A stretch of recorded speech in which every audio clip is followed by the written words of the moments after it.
Hai,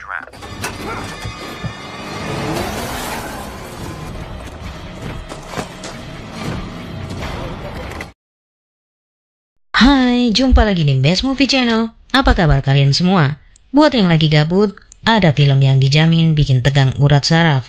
Inilah The Vacancy, film tentang psikopat yang merambah dunia bisnis perhotelan. Cus, langsung ke alur ceritanya.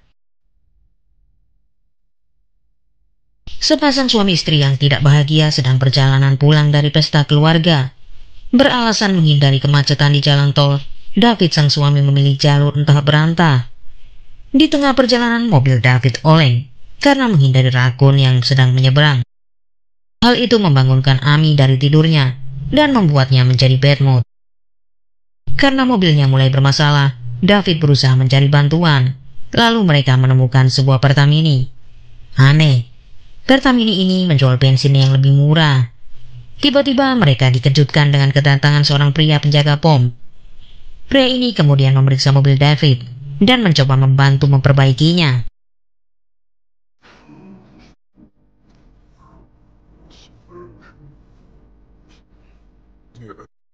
Pria itu mengatakan bahwa Doni tujuan mereka masih sejauh 30 mil lagi. Benar-benar apes. Di tempat itu bahkan tidak ada sinyal. Ditambah lagi mereka sama-sama tidak mengenal wilayah ini. Dan mobil David yang sudah waktunya dirongsok mogok lagi.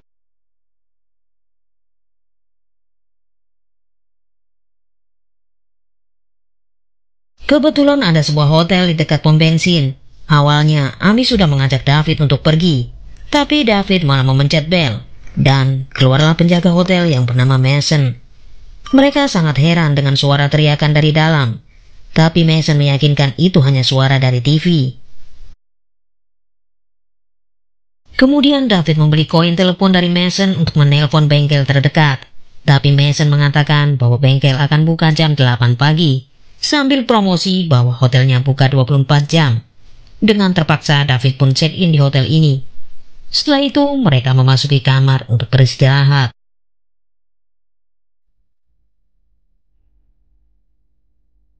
Kamar hotel ini jauh dari kata nyaman. Bahkan ada kecoa yang sedang nongkrong di lantainya. Air di kamar mandi pun bercampur lumpur. Tidak jauh beda dengan hotel melati yang sering digerebek Satpol PP.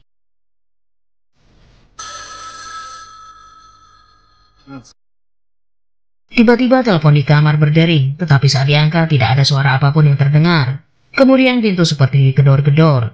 David melihat keluar, namun tidak ada seseorang pun.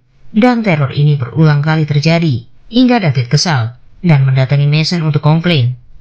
Mason mengatakan bahwa malam ini hanya merekalah yang menginap di hotel. Dan kegaduhan itu mungkin adalah ulah gelandangan yang mendompleng karena diusir oleh ibu kos. No.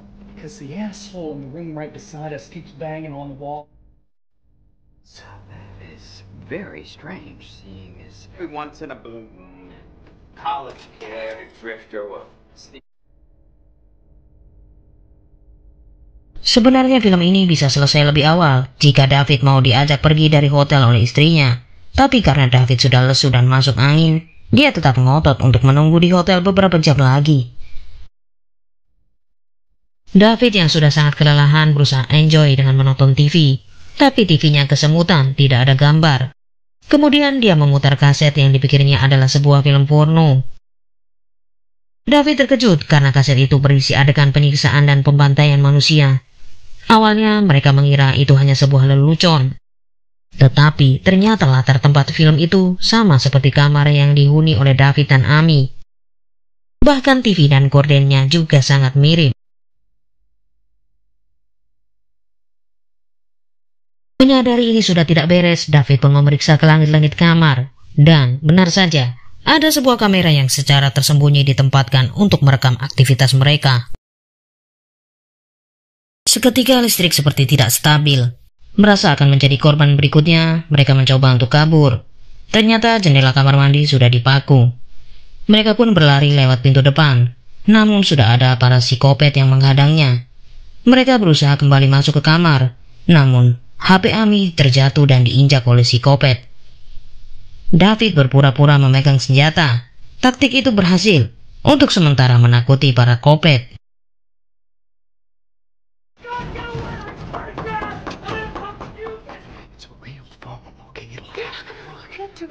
David berinisiatif untuk meminta bantuan 911 lewat telepon umum. Tetapi ternyata sambungan telepon umum itu telah disadap agar hanya terhubung ke hotel. Tiba-tiba David ditabrak oleh mobil yang dikendarai anak buah Mason. Untungnya David berhasil berlari dan masuk kembali ke kamar.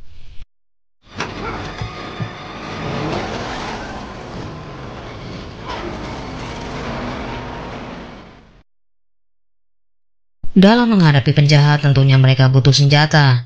Dengan pecahan belinglah David akan menumpas mereka. Kemudian David menonton kembali video sadis itu untuk mempelajari kelemahan musuh. Dari video itu pula David menemukan sebuah bunker rahasia di kamar mandi.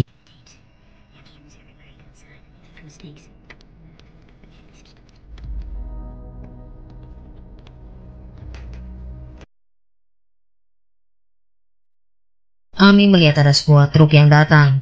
Kemudian dia berteriak untuk meminta tolong pada supir truk itu. Tetapi sayang sekali, ini adalah salah satu komplotan mereka. Pria ini adalah tengkulak film sadis pencabut nyawa yang diproduksi oleh Mason.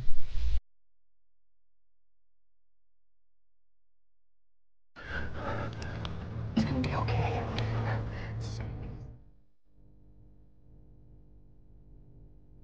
Tidak mau membuang waktu, David mengajak istrinya untuk turun dan menyusuri bunker. Ternyata bunker ini mengarah ke ruangan CCTV kontrol milik Mason. Amy pun menelpon 911 kembali dan mengatakan bahwa mereka akan dibunuh. Belum selesai bicara, Mason dan cecunguknya datang. David dan Amy kembali masuk ke dalam bunker.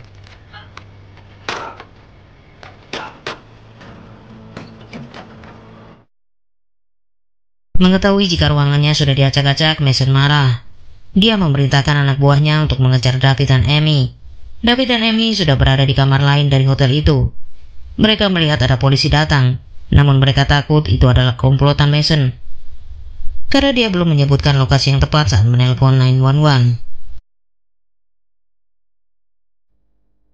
Pak polisi yang sudah sepuh ini mengecek kamar hotel. Dia terheran oleh barang-barang yang berantakan di luar. Namun Mason berkelit bahwa itu adalah ulah anak-anak nakal. Saat Pak polisi akan masuk ke kamar David, Mason beralasan tidak membawa kunci yang cocok. Tetapi ternyata pintunya tidak dikunci. Pak polisi pun masuk ke kamar itu dan terkejut setelah melihat video penyiksaan. Dengan wajah pucat ketakutan, Pak polisi keluar dan menuju ke mobilnya.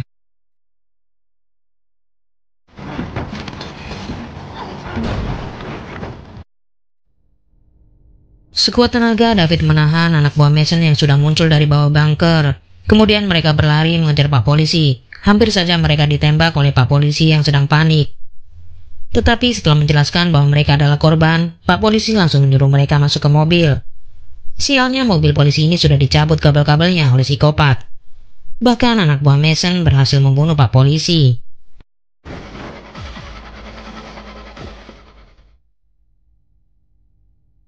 Karena sudah semakin kepepet, David mencari cara lain untuk menyelamatkan diri. Tetapi sebelumnya mereka saling berjanji jika selamat akan rujuk dan tidak jadi bercerai.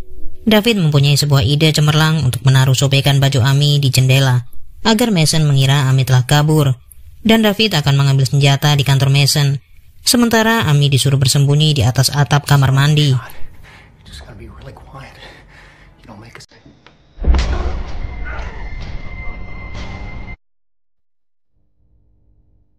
Baru saja akan keluar kamar, David sudah ditikam oleh anak buah Mason. Dengan keadaan sudah tidak berdaya, si Mason memvideo David untuk dijadikan aktor di film sadisnya. Amy hanya bisa menangis saat melihat suaminya dihabisi. Singkat waktu, pagi pun tiba. Si Amy turun dari persembunyiannya. Ternyata dia sudah ditunggu oleh budak setan. Amy pun segera berlari masuk ke mobil Mason. Psikopat ini mencoba untuk ikut naik di kap mobil. Untung saja Amy berhasil membunuh dua psikopat sekaligus. Yang ternyata salah satu di antara mereka adalah pria penjaga pom.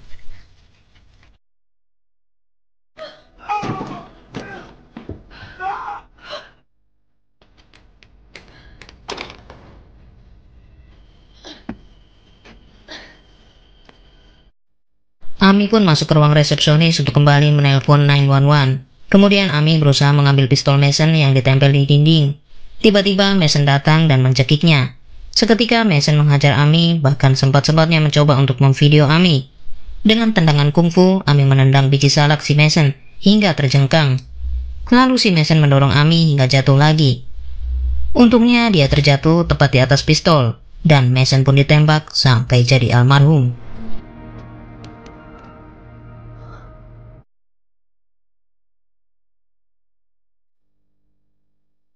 Segera dia berlari ke arah David yang ternyata masih hidup, dan film pun berakhir happy ending.